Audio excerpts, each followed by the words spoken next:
Amansız ikinci dəfə 7 gün, 3 gün döyürsən onu dubinka ilə.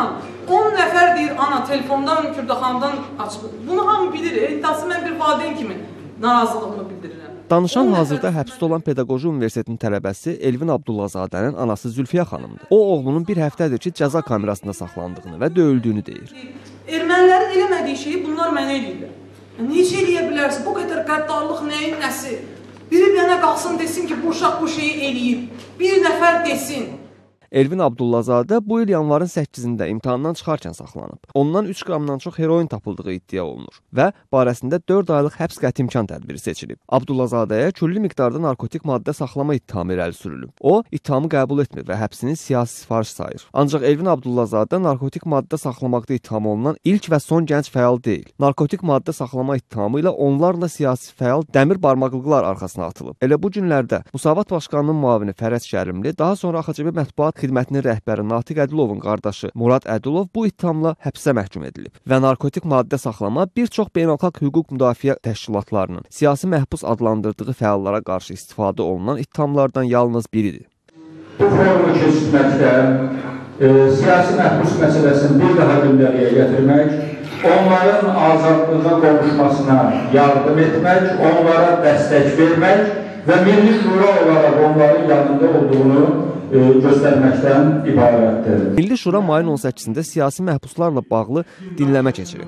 Mayın 19-da Beynəlxalq Mətbuat Mərkəzində keçirilən tədbirə Milli Şura üzvləri, QHT nümayəndələri, hüquq müdafiəçiləri, jurnalistlər və məhbusların yaxınları qatılıb. Bəs necə başa düşmürsünüz ki, həmin Avropanın parlamenti artıq sizin bu tədbirinizin boykotu ilə bağlı müraciət edib? Necə olur ki, siz Avropalı idmançıların sizin haqqında nə düşünməsini fikirləşirsiniz? Amma Avropanın siyasətçilərinin, hökumət başçılarının, deputatlarının, jurnalistlərinin, analitiklərinin, elitasının sizin haqqında nə düşündüyünü fikirləşmirsiniz. Hanı sizin ağlınız? Ötən ildən QHT-lər və xarici təşkilatlar da vergidən yayınma və qanunsuz sahibkarlıq ittihamı ilə bağlanır. Rəhbərləri həbs edilir. Onlar müxtəlif ittihamlarla həbs edilsələr də hamısı eyni sözü deyil. Bizi siyasi fəaliyyətimizə görə həbs edilir. İnsan hüquqlarını müdafiə edən şəxsləri, seçkilərin saxtalaşdırılmasına etiraz edənləri, korrupsiya etiraz edənləri, siyasi məhbusları müdafiə edənləri cinayətkar sayırlar. Mən də həmin o cinayətkarlardan biriyim. Beynəlxalq qurumlar dəfələrlə öz hesabatlarında bəyan ediblər ki, Azərbaycanda siyasi məhbusların sayı artır. Azərbaycan hakimiyyətində buna görə tənqid də edir. Siyasi motivlərlə saxlananları dərhal azadlığa buraxmağa çağırır. Ancaq hakimiyyət siyasi məhbus deyimini qətiyyən qəbul etmir. Assambleyanın bəzi üzvləri tərəfindən Azərbaycanda siyasi məhbuslar haqqında irəli sürülmüş qətnamələr keçmədi.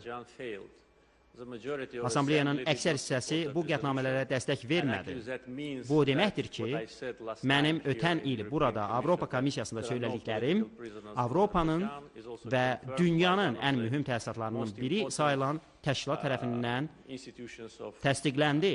Əgər kiməsə qeyri-ədalətli münasibət göstərilibsə, həmin şəxs Avropa məhkəməsinə müraciət edə bilər. Biz Avropa məhkəməsinin qərarlarına hörmətlə yanaşırıq. Avropa məhkəməsi İlqar Məmmədov barəsində ötən il qərar çıxarmışdı. Məhkəmənin qərarına əsasən İlqar Məmmədov azad olunmalı. Azərbaycan dövləti dəymiş mənəvi ziyana görə ona 22.000 avro təzminat ödəməlidir. Lakin qərardan 7 ay keçməsinə baxmayaraq İlqar Məmmədov hələ də həbsdədir. O, naməlum səbəblər üzündən 7 sutka cərimə kamerasına salınmışdı. Ötən gün mayın 18-də o cərimə kamerasından çıxarılıb. Human Rights Watch hüquq müdafiə təşkilatının ötən illə dair yaydığı hesabatda vurğulanırdı ki, ötən il Azərbaycanda azı 30 fəal ya saxlanıb, ya da məhkum edilib. Amnesty International isə Azərbaycanda azı 20 vicdan məhbus olduğunu deyir.